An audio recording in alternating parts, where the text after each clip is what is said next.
افغانستان کی صورتحال سے پاکستان متاثر ہو رہا ہے. پاکستان کی کوشش ہے جب سے وہاں پر افغانستان میں طالبان نے کنٹرول حاصل کیا ہے کہ معاملات کو بہتر طریقے سے آگے بڑھایا جا سکے. ایسی اجلاس میں بھی پاکستان نے بھرپور اس بارے میں کوشش کی کہ کم از کم افغان عوام کی جو ضروریات ہیں ان کو پورا کرنے کے لیے تمام دنیا کے ممالک آئیں اور اب اس سے منہ نہ پھیریں. اور چین نے بڑی تنقید کی ہے کہ جی یہ ساری جو تباہی ہوئی ہے اب امریکہ اور اس کے اتحادی یہاں تباہی پھیلا کر یہاں انسانی حقوق کی خلاف ورزیاں کر کے لوگوں کو قتل کر کے یہاں سے بھاگ گئے ہیں اور اب ان کے لیے کچھ نہیں کیا جا رہا. لیکن عمران خان صاحب نے ایک بہت بڑی پیشکش کی ہے اور کوشش کی ہے, وہ یہ کہ جی جو خطے کے ممالک ہیں ان سے کہا ہے کہ جی ہم بات کرتے ہیں, نہیں پاکستان بات کرتا ہے, طالبان سے مذاکرات کا آغاز کریں کہ وہ انکلوسیو گورنمنٹ بنائیں جن میں تاجک, ہزارہ, ازبک برادری کو بھی شامل کیا جائے, جو کہ ایک بڑا مطالبہ ہے. بابو ڈوگر صاحب, یہ کہیں پاکستان اپنی کیپیسٹی سے زیادہ بوجھ اٹھانے کی کوشش تو نہیں کر رہا کہ ٹھیک ہے کہ سب سے زیادہ ایفیکٹ ہم نے ہونا ہے, لیکن طالبان کتنا کو پاکستان کی بات مان لیں گے؟ وہ تو اپنی طرز پر چل رہے ہیں, سن ضرور رہے ہیں, لیکن وہ کہہ رہے ہیں کہ جی ہمیں ڈکٹیٹ نہ کیا جائے. دیکھیں اسامہ صاحب, آپ کی بات بالکل ٹھیک ہے کہ پاکستان کی ایک لمیٹیشن ہے. طالبان جو ہے وہ انڈیپینڈنٹ ہیں, انہوں نے ایک اسٹرگل کے ذریعے سے افغانستان جو ہے اس کو حاصل کیا, وہاں پہ قبضہ کیا, وہاں پر جو فورن فورسز تھی ان کو وہاں سے باہر نکلنے پہ مجبور کیا, اور ان کے اپنے اندر مختلف حصے ہیں اور وہ اپنے حساب سے جو گورنمنٹ ہے اس کو دیکھ رہے ہیں اور اس کے مطابق چیزیں چلانے کی کوشش کر رہے ہیں. لیکن دنیا جو ہے وہ طالبان سے مختلف طرح سے چیزوں کو ایکسپیکٹ کر رہی ہے. مثلا وہ یہ چاہتے ہیں کہ جناب وہاں کے جو طالبان کی جو بھی گورنمنٹ ہو, افغانستان میں جو بھی گورنمنٹ بنے, طالبان اس میں تمام جتنے بھی اسٹیک ہولڈر ہیں ان کو اس میں شامل کرے, اور جب تک وہ اس کو شامل نہیں کریں گے اس وقت تک وہ اس کو نہیں مانیں گے. اب دنیا, چلو امریکہ اور نیٹو فورسز تو آپ ایک سائڈ پہ کر دیں, اب شنگھائی تعاون جو ہے تنظیم جو ہے, اب اس میں رشیا, چائنا, پاکستان, یہ وہ ممالک ہے جو افغانستان کے طالبان کے سب سے بڑے سپورٹر ہیں. اور ان کی ساری دنیا جو ہے وہ ان کو الزام بھی دیتی ہے کہ جنہوں نے طالبان کو سپورٹ کیا اور ایک الیکٹڈ گورنمنٹ کو وہاں پر گروایا. لیکن اس کے باوجود ان ممالک نے بھی شنگھائی تعاون تنظیم میں یہ وہی شرطیں رکھیں جو کہ نیٹو رکھ رہا ہے یا امریکہ رکھ رہا ہے کہ جناب اگر آپ نے اپنے آپ کو دنیا میں منوانا ہے اور اپنے آپ کو ریکگنائز کروانا ہے تو پھر آپ کو تمام سٹیک ہولڈر جو ہیں ان کو شامل کرنا پڑے گا. اس کے ساتھ ساتھ خواتین کو نمائندگی دینی پڑے گی, اس کے ساتھ ساتھ ہیومن رائٹس کی جو وائلیشن ہے اس پہ بھی نظر رکھی جائے گی. اس کے بعد آپ کو کوئی سٹیٹس دیا جائے گا. ہاں, انہوں نے البتہ یہ ضرور کیا کہ انہوں نے طالبان کی ریکویسٹ پہ وہ جو کرسی تھی افغانستان کی وہ خالی رکھی, اور وہ جو ان کا امر اللہ صالح جو یہ کلیم کر رہا تھا کہ جی میں ابھی بھی وائس پریزیڈنٹ ہوں, اس کو انہوں نے انٹرٹین نہیں کیا.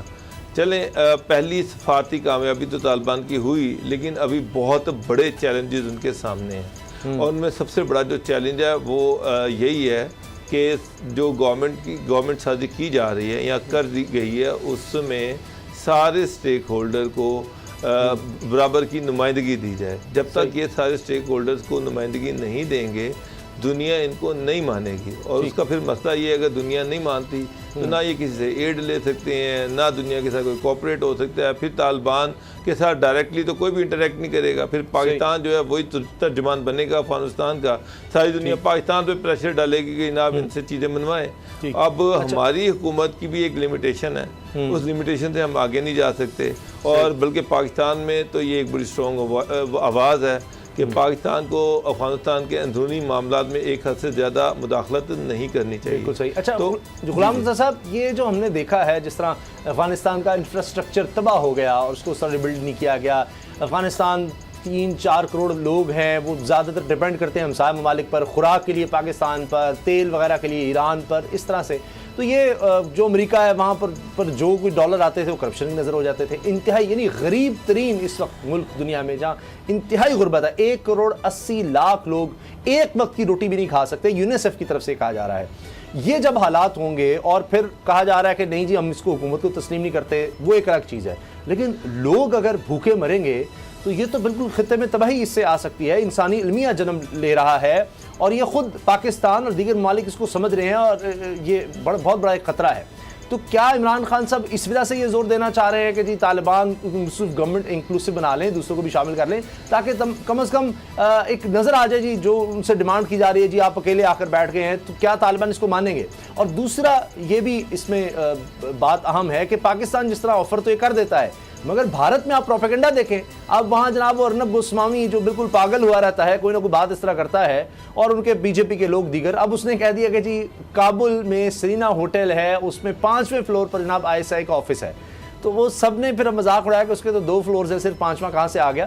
تو یہ باتیں کر دی جاتی ہیں, اور وہاں پر آپ فیک نیوز پھیلائیں, کوئی پوچھنے والا ہے ہی نہیں. تو وہاں پر بھارت کی آڈینس کو اور ان سب کو تو ایک پھیلا دیا انگریزی چینل پہ کہ جناب یہ ISI وہاں پر آپ کہتے رہیں گے تو وہ آپ کو گوگل پہ نظر آنا شروع ہو جائے گا. کئی لوگ تو بعد میں پڑھیں گے کہ جناب یہ سچ بھی تھا یا غلط تھا, لیکن یہ پروپیگنڈا پاکستان پر کیا جاتا ہے کہ جی یہ سارا کچھ تو یہ کر رہے ہیں, یہ افغان طالبان تو انہوں نے لے کر آئے ہیں, ساری حکومت یہ لے کر آئے. آپ کی بات بالکل درست ہے. بڑا حساس وقت ہے اس وقت. اگر آپ ویسٹرن میڈیا کے اخبارات اور ٹی وی چینلز کو آپ دیکھیں, ان کے تبصرے سنیں, تو ایک بات تو واضح ہے جی کہ وہاں پہ کوئی بھی وہ لابی ہو سکتی ہے. انڈین لابی ڈیفینیٹلی وہاں موجود ہے اور بڑی مضبوط ہے ویسٹ میں. وہ یہ کوشش کر رہے ہیں کہ اس طرح سے طالبان کو پاکستان کے ساتھ جوڑ دیا جائے, اور یہ بات کرنے کی کوشش کر رہے ہیں. ان کا تمام مرکزی نقطہ یہ ہے کہ یہاں پہ امریکہ کی پوری جو شکست ہے اس کا ذمہ دار پاکستان ہے, اور پاکستان کے حوالے سے اس طرح کی باتیں بہت ہو رہی ہیں. ایسے وقت میں ہم کیوں کہیں افغان بھائیوں کو, طالبان کو, کہ آپ قاتل اور مقتول ایک ساتھ بیٹھ جائیں. انہوں نے کہا ہے کہ وہ انکلوسیو گورنمنٹ بنائیں گے تو وہ بنائیں, وہ جس سے رابطہ کرتے ہیں وہ کریں. ہم کیوں ان کے معاملات میں مداخلت کی؟ یہ تو ایک سوورن اگر وہ کنٹری ہے تو ہم وہاں پہ دیکھیں ہیلپ, اگر وہ ہم سے مشاورت مانگیں تو ہم ضرور مشاورت دیں, ان کو دیں گے, ہمارے ادارے بھی دیں گے, ہم بھی دیں گے, عوام بھی دے گی, ہر سطح پہ رابطہ کرنے کے لیے تیار ہیں. لیکن اس کو ایک ایسا سٹانس نہ بنایا جائے جو بعد میں ہمارے گلے کی ہڈی بن جائے یا ہمارے گلے کا توق بن جائے. بڑی لمیٹڈ ہیں, کیونکہ اگر نہیں کرتے تو یونیسیف اقوام متحدہ کہہ رہا ہے جی آپ مہاجرین کو قبول کریں, وہاں پر اتنے مسائل ہیں, کیسے کر لیں؟ اسی لیے کہ ایسی گورنمنٹ آ جائے جس کو وہ اگر انکلوسیو گورنمنٹ بھی بنا لیتے ہیں تو وہ جو لوگ جن کے یہ لوگ مارتے رہے ہیں ایک دوسرے کو, وہ کیسے ایک جگہ پہ بیٹھ کے اس ملک کا, وہ تو ایک دوسرے کے خلاف سازشیں کریں گے. تو ایسے کون سے رہنما نکال کے لائیں گے ترکمانستان سے؟ اگر ترکمن لوگ لے کے آپ اس میں شامل کریں گے تو چائنا ناراض ہوگا. یوگرز جو ہیں وہ ایسٹ ترکمانستان موومنٹ جو ہے وہ وہاں پہ حملے کرتی ہے چائنا میں. اس کے بعد تاجک ہیں, ازبک ہیں, وہ سب کے کہیں نہ کہیں رابطے ہیں ان سارے گروپس کے, اور یہ سارے جنگجو ہیں. تو اگر جب یہ آپس میں, کیونکہ ان لوگوں نے ایک دوسرے, ہاں جی, اس سے ایک انسانی خطرہ تو نظر آ رہا ہے. سب آگاہ کر رہے ہیں کہ وہاں پر انتہائی غربت اور اس میں اضافہ ہوتا چلا جا رہا ہے. وہاں پر لوگوں کے پاس خوراک نہیں ہے, ادویات نہیں ہیں, باقی تو چیزیں چھوڑ دیں نا, سہولتیں تو چھوڑ دیں. تو اس کے بعد تو ایک انسانی المیہ ایسا جنم لے گا کہ جس کو شاید کوئی بھی کنٹرول نہیں کر سکے گا. اس کو روکنے کے لیے تو اس طرح سے اقدامات نظر نہیں آ رہے. یہ ایڈ کب تک چلے گی کہ اچھا جی کچھ آپ نے جہاز بھیج دیے, مطلب 3 کروڑ لوگوں کو آپ ہوائی جہاز بھیج کے کتنا عرصہ آپ ان کو خوراک اور ادویات پہنچا سکیں گے؟ پاکستان کی تو اپنی حالت معاشی طور پہ ایسی نہیں ہے. یہاں تو خود خطے غربت کی صورتحال آپ دیکھیں, اور پاکستان کیا وہاں پہ افغان بھائیوں کو مدد کر سکتا ہے کھانے پینے کے حوالے سے یا کسی اور چیز کے حوالے سے. پاکستان میں بھی آپ جانتے ہیں گرانی ایک 40% زیادہ لوگ غربت اور لوگوں سے نیچے ہیں. یہ خود وزیر خزانہ نے کہا کہ ہم نے احساس پروگرام میں 40-42% اس میں طالبان جو ہے ان کا پوائنٹ آف ویو جو ہے اس میں تھوڑی سی نرمی لانی پڑے گی.